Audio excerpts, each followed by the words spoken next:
guys, Enzo240 here. Today we're going to go over clothing for hiking or bug out, and then your pack and what you should have in your pack for bugging out or just general camping.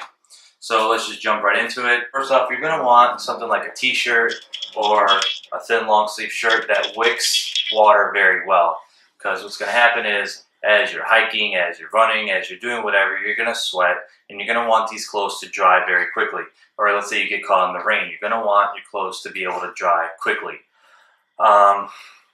Reason being, obviously, walking around with wet clothes, this is a health risk. You don't want anything to stay damp. You get mold, you get sick. You don't want that. Under Armour, most of their outerwear is it is wick material, which again it wicks the moisture, which is really nice. I love all Under Armour. So you're gonna want a nice t-shirt and always have an extra one too, just in case. Secondly, we have some nice thick nylon pants. Hey Dino, good boy, go on. These are North Face. They're nice thick material. They have a nylon belt. They also have belt loops for, a traditional belt. These actually have the zipper to where they can become shorts.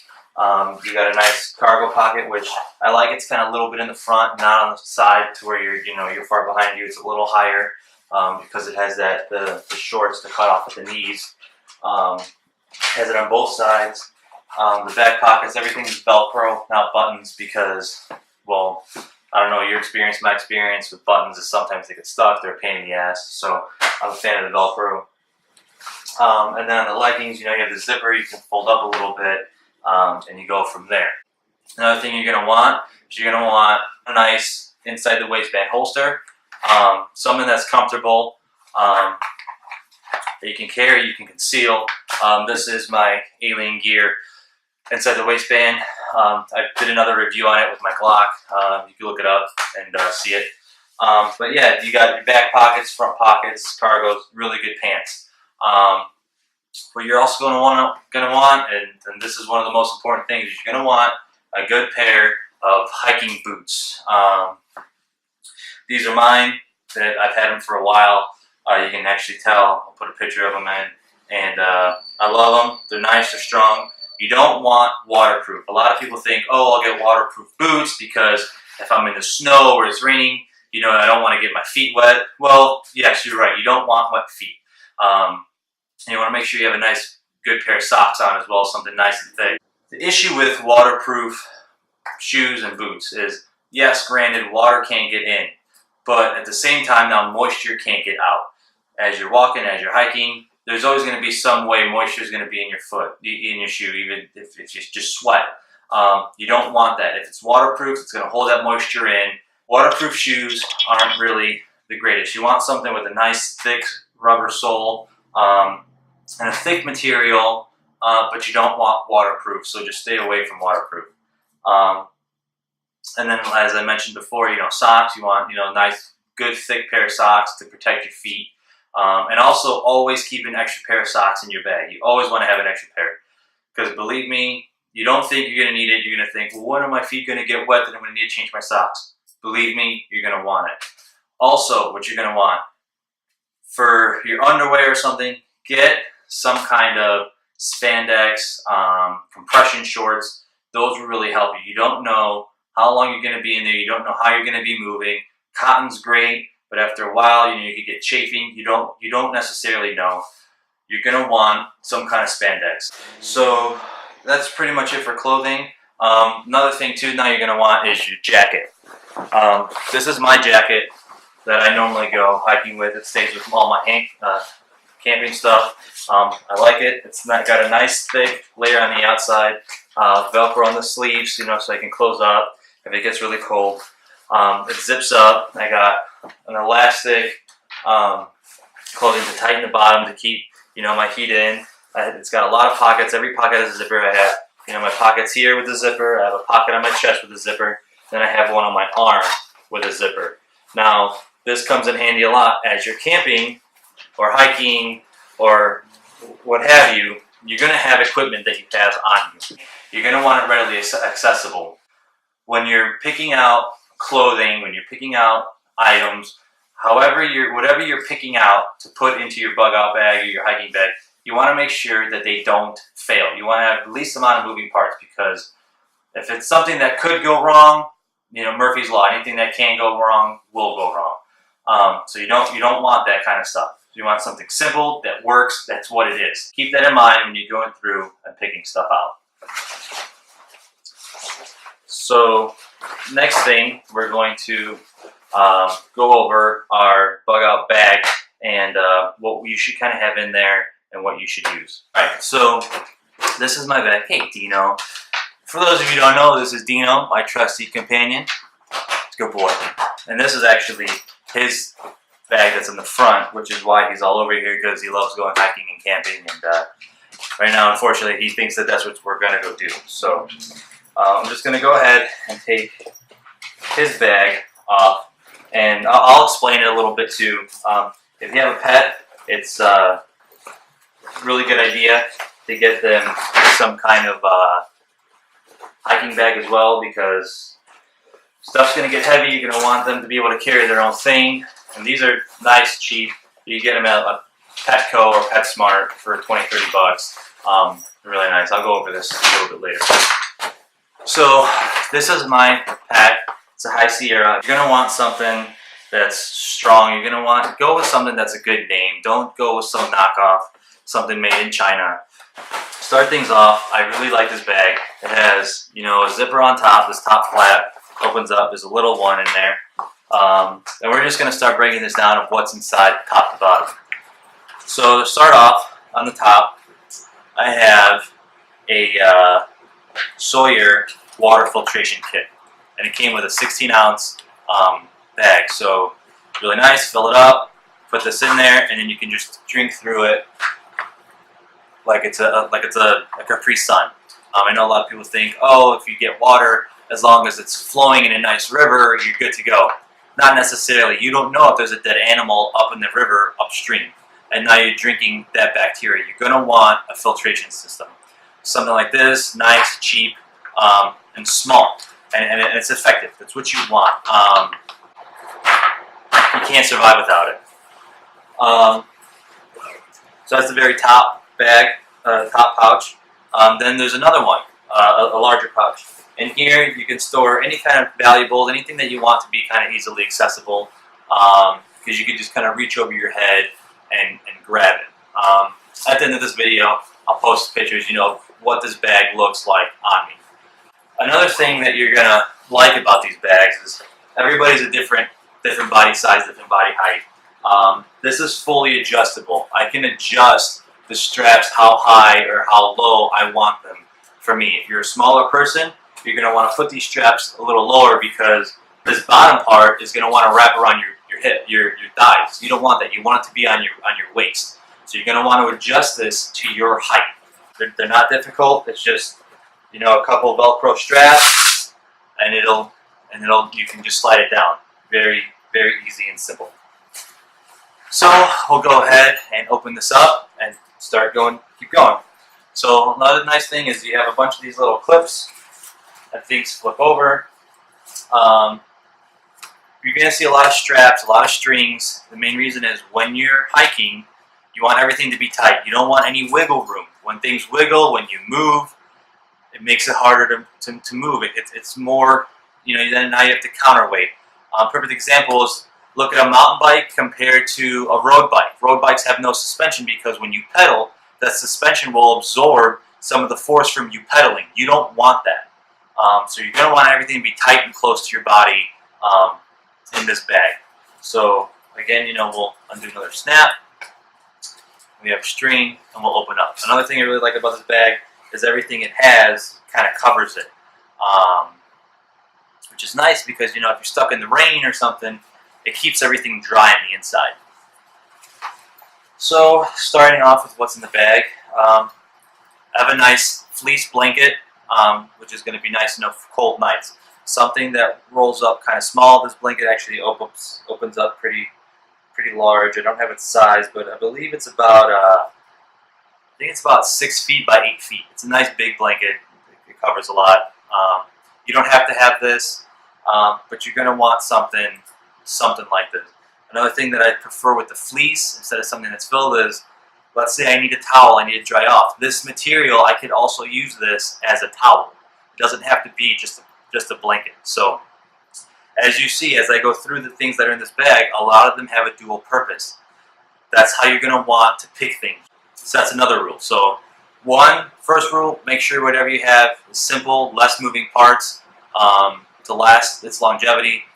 Second rule, multi-purpose things. You're limited with space and you're limited with weight. I mean, you can put whatever you want in this bag, and now if you have a 100-pound bag, you got to tote this around. You don't know how long you're carrying this for.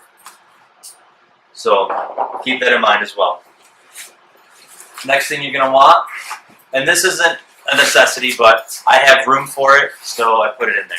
This is a self-inflating sleeping pad. Nicely, this fits my entire body.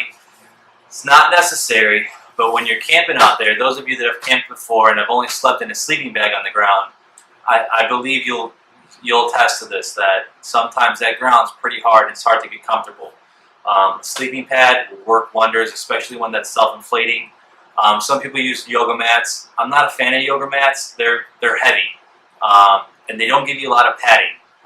And if they do, they're huge. So, like I said, use your best judgment, but whatever works for you is what you'll want. So, sleeping pad. Next thing we have is my tent. You're going to want to get yourself a nice good tent. Shop around. This is an Alps mountaineering. Its model is actually a Taurus. This tent is actually a 2-person tent, and it has the fly. The fly opens up on both sides. I'll go over this and explain what a fly is for everyone, so in case you're not familiar, you'll know.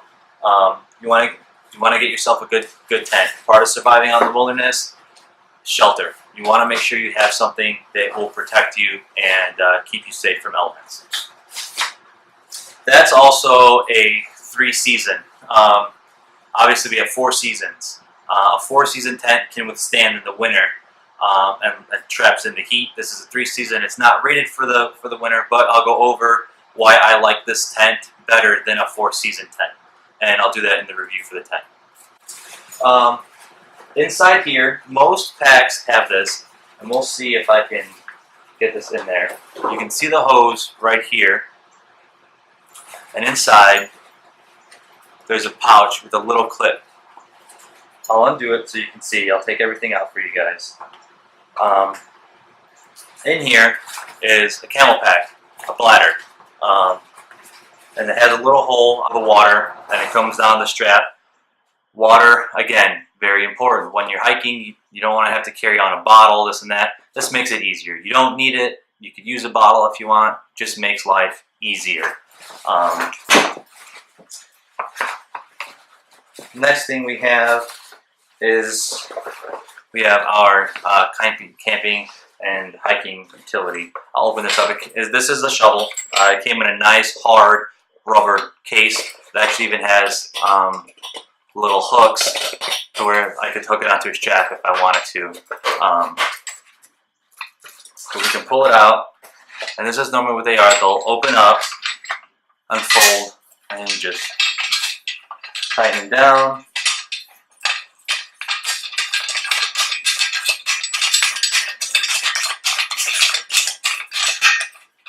And there you go. You have a nice utility shovel. It has 2 serrated edges.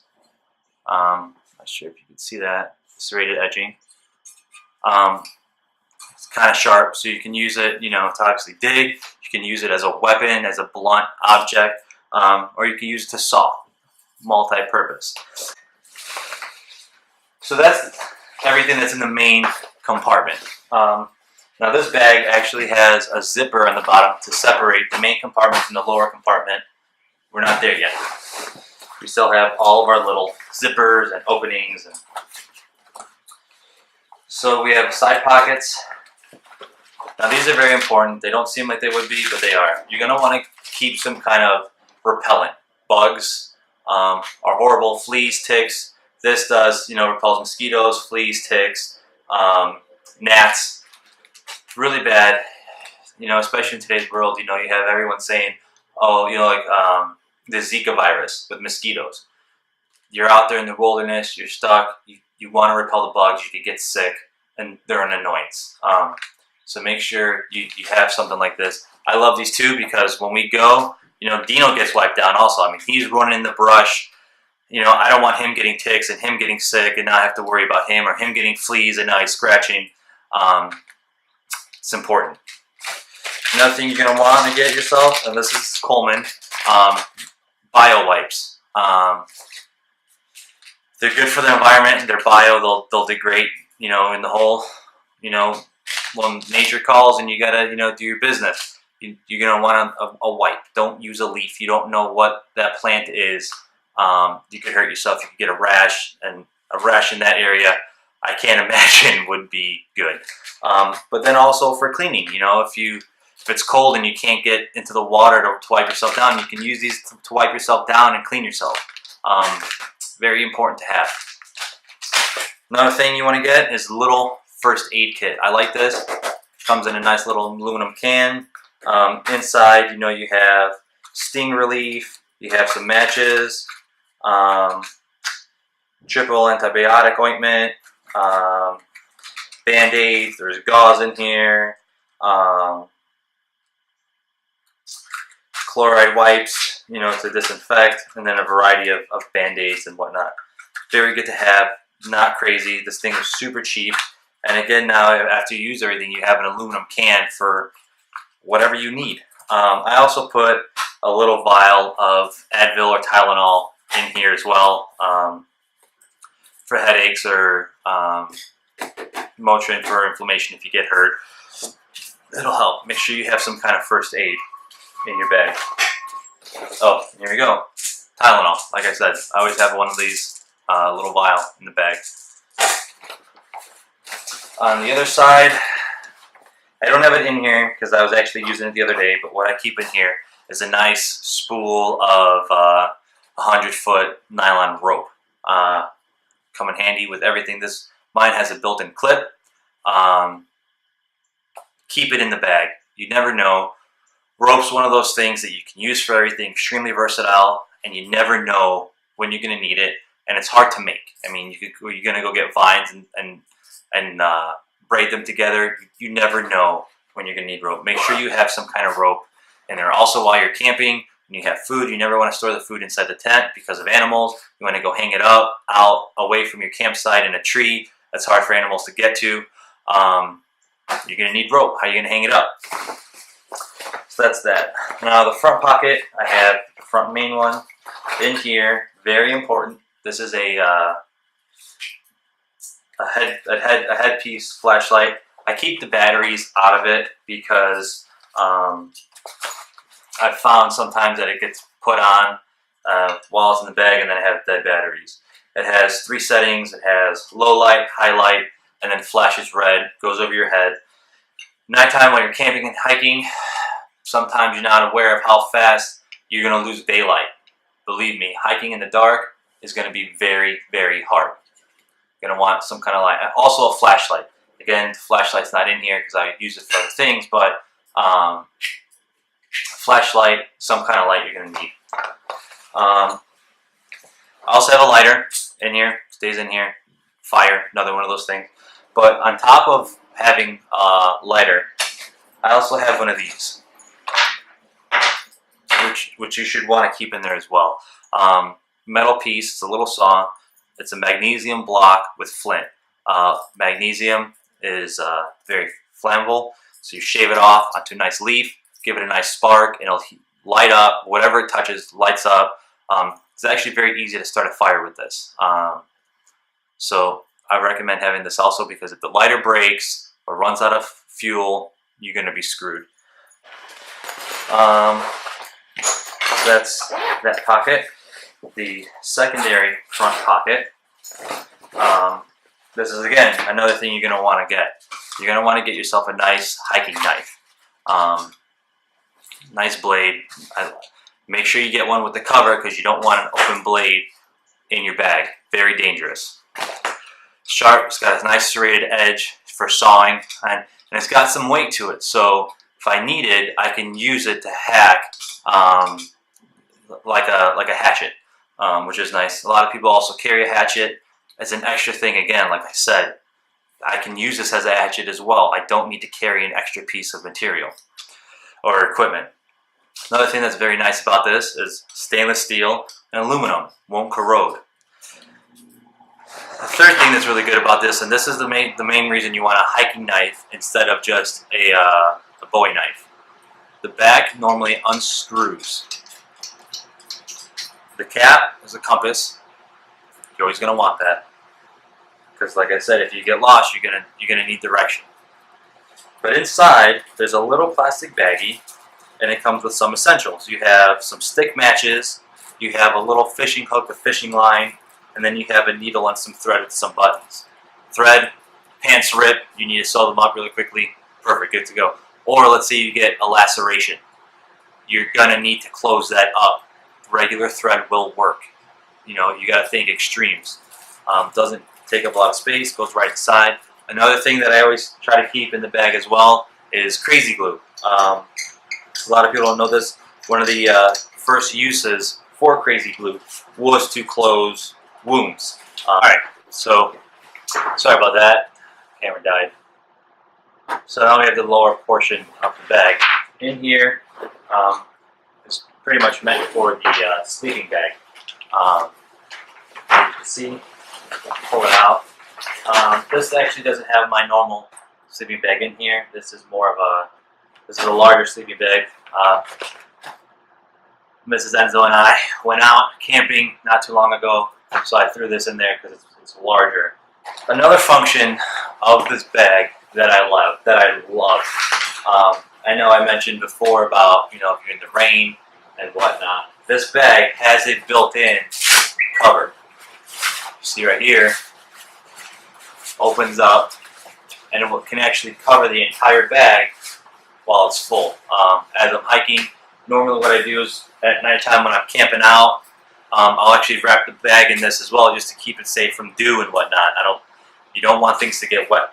So everything's back in the bag. I just wanted to show you with the cover on the bag what it looks like, how it covers it. So if it was raining, water would repel and get this covered. So now, as promised, I'm going to go over the hiking bag for the pooch. Come here, Dino. So, it's very nice. Top part velcros off. There's a little clip. Just undo it. It comes off. And this vest kind of goes on, hey buddy, like a harness. Come here. Good boy. And he loves this thing. He loves going hiking and camping. It's awesome. But it goes underneath him, underneath his chest. Good boy. It's clipped on. And they're adjustable. They're fully adjustable for them. Come on, turn. Good boy. Goes under the back. What's nice is he's a male, so you got to make sure that back strap is tightened pretty good and not dangling, because obviously he's going to try to pee on every tree that he can see and get pee all over it. But alright, so it's got a nice little handle here. If I needed to, I could grab him. So then the top part just kind of velcros on over, which is nice. Clip in to secure it, and he's good to go. He's got two big pouches on both sides. And actually in here, I keep his bowls. So here's a nice rubber one. It's collapsible for his water. And then this one came with the bag. It's got a little snap on it. It's a nice material pouch for his food. Sometimes what I do is I just carry this one. It's reversible. I'll put his food on this side and his food on this side. And then when he's done, I just kind of attach it to him so that it can air dry. Come here. Come here. Come on. Come here. Come on. Close you back up. So when we go hiking, he carries his own food, his own water. Come here. and it's not restricting for him. He goes running. Actually, something that's hilarious is once these are full, they kind of stick out, and he goes running in between trees, thinking he's this nice narrow self, and pulls 180s. It's kind of funny to see. But so this is his pack. It fits him well. It doesn't come loose. It doesn't come off. So anybody that likes to go hiking with their animals, I definitely suggest getting them a nice hiking pack. Come here. Trying to put him in front of you guys so you can see what he looks like. Come on, sit. Sit. Good boy. Good boy. So also too, just as a little side note, he normally has a pincer collar on because he pulls like crazy. When you go hiking, don't leave a pincer collar on or a choke collar on your animal, because if they get out and they're running around, that could get caught on something. They could get caught on a branch, something, and you can strangle them. Also, and it's actually happened, you might come into points while you're hiking where you need to kind of grab them and carry them. If they have a choke collar on and you need to grab them and hold them by that collar, you're going to strangle them. Normally when we go hiking, he has a nylon collar on. There was a time where we were hiking and we had to kind of scale some big rocks to get down, and I had to grab him and carry him down, and having that collar on him really helped because it helped me grab him. Without that collar, he would have been choking. I'll take it off you, buddy, so you can hold it down. Good boy. Alright guys, so that was pretty much the breakdown of either it's your Bugout bag or your hiking bag. I had a lot of friends always ask me, what's in it, why do you have what you have? So that's pretty much it. Again, key points: clothing, nice shirt that clothes that wick, okay, keep moisture off you. Good pants that are nice and sturdy, that can withstand, being some harsh environments. Number one, you really want to make sure you have a good pair of hiking boots. That's going to be essential. Extra pair of socks. Your clothing, it's going to be your number one protection from the elements. As far as the bag goes, you have your basics. You make sure it can carry water for you. Make sure it's got shelter in there for you. Make sure it has things that in there that can keep you warm and protect you. Make sure it's got some kind of first aid. Those main things, you'll be all right out there. So, like, comment, post any questions you have, and I'll get to you when I can.